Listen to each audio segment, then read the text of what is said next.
may simentong daan na. Pwede nang magpahinga. Pahinga din sa handle brake kapag may time. Lalo na pag long ride tayo.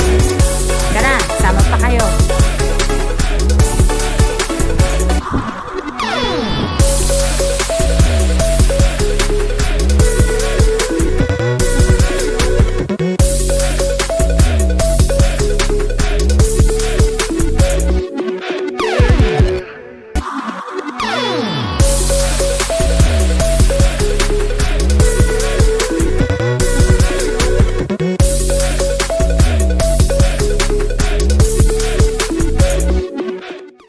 Actually, ang ride namin na ito sa Nueva Ecija ay napakainit. Di lang halata.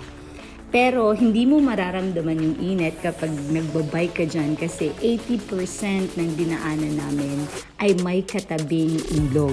Ay, hindi pala ilog yan. Irrigation lang yan ng Nueva Ecija. Ang ganda, diba?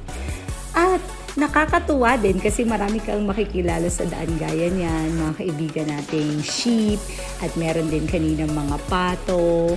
Ang gaganda nila, it adds beauty to the scenery na na-i-enjoy naming mga cyclists. And along the way, dahil ang haba ng ilog at ang ganda niya, nag-wonder ako bakit walang lumalangoy ng mga bata. Kasi kung sa amin sa probinsya yan, nako, maraming bata ang nag-e-enjoy na lumangoy dito. Pero dun sa dulo, nakita ko kung bakit hindi nila nilalangoyan yung ilog.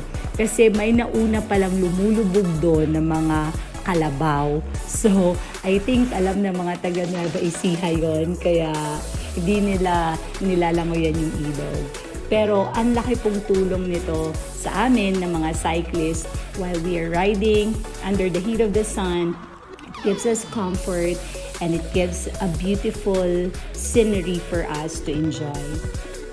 Sama kayo sa next adventure namin sa Death Pool, Burgos, Pangasinan. See you!